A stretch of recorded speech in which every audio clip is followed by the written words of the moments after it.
lovely. So now I can sit between 4 and 6,000 RPMs all day long and maintain a speed of 90 to 120. And that's where it is on Indian roads. It's a sweet spot. Anything more, you could be risking it. Yeah, short stretches of road, you can also push the bike to a 140 and quickly clear distance. Especially when you know for the fact that nothing is going to come your way. Earlier, if you remember, I put out a video saying that this is not exactly a highway cruiser. It is everything else but a highway cruiser. And now I have changed my opinion. Not because of anything that changed in the machine, but it's because of something that I added on to the machine. Any which ways, the bike is back from about an 1850 kilometer trip across South India. A lot of two hill stations to be precise. That would be roughly 80 to 100 kilometers of twisties, mountain roads, and serious cornering. And the whole of it was done with a pillion weighing 60 kilos and luggage about 20-25 kilos. So all put together, what I had on the back of the machine was about 85 kilos of weight. And with that, this machine took on just about anything and everything. All kinds of terrain, handled with ease and elan. Man, I couldn't be more happy. So, what has changed now? My entire perspective towards the bike has changed because of just one little thing, one little contraption. And that would be, it's going to be a drum roll moment. This fella. This is called a cramp buster. I've used this for ages on all my machines, which are YB in general. I use this on my Continental GT.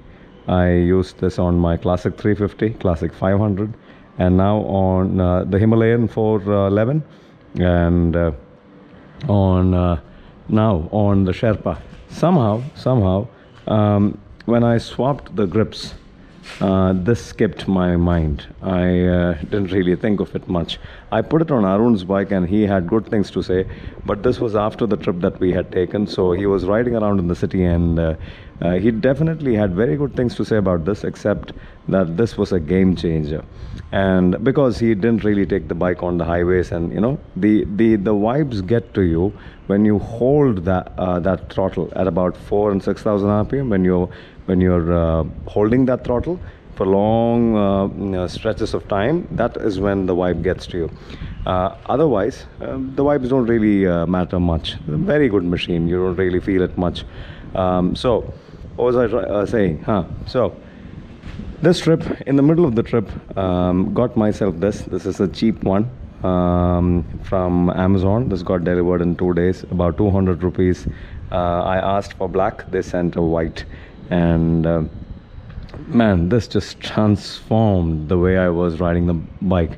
I could easily hold speeds between 100 and 120 comfortably throughout the day without feeling anything on my hands. So this is a game changer. A 50 rupees or 200 rupees contraption called a Cramp Buster. Cramp Buster is a brand that puts out this throttle. This is technically a throttle assist.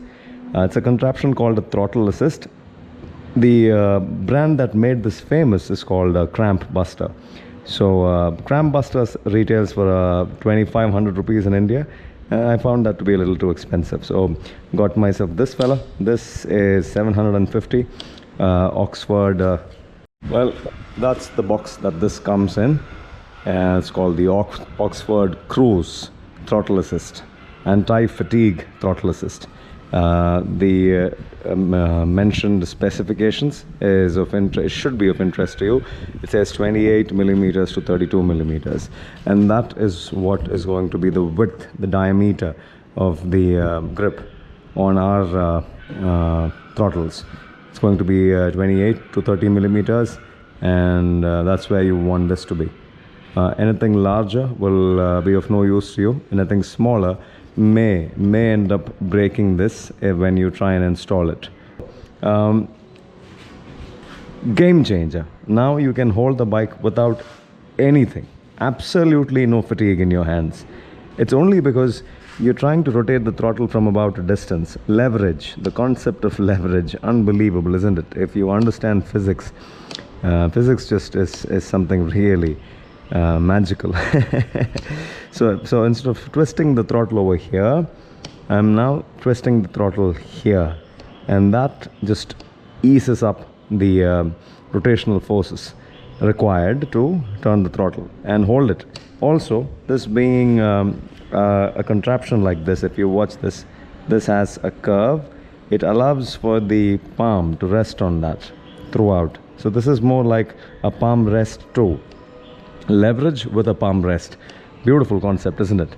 There are two variants, one a long one and another which is like a short one. I wanted to try the short one first before I decided I wanted a long one to add to the leverage, and the short one proved to be more than sufficient. Unbelievable. Solved my cruising problems. Now this is a highway monster. I can easily hold a 110, 120, 125 all day long on this machine now without even breaking a sweat. Another thing how this works is because you are detached from the throttle now, your entire grip isn't on the throttle grip anymore. Half of it is detached from the throttle grip. So again, because you are at a distance from the actual grip, you don't feel the vibes that's being generated in the grip as much now.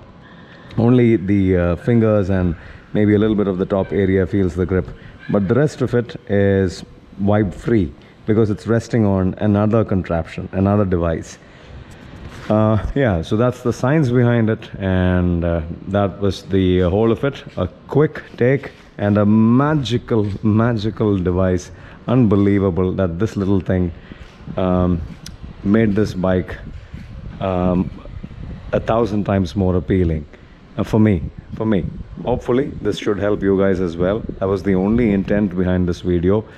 Hopefully not saying hopefully, this will end up transforming your riding experience. And this, if you guys get this particular one, this will not hinder with your everyday motorcycling, because this is not going to be kind of interfering with your controls.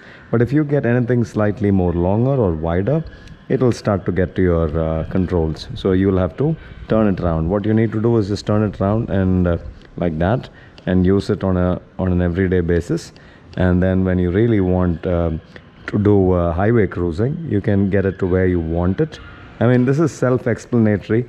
The amount of resistance you want can be determined by the angle at which you set this.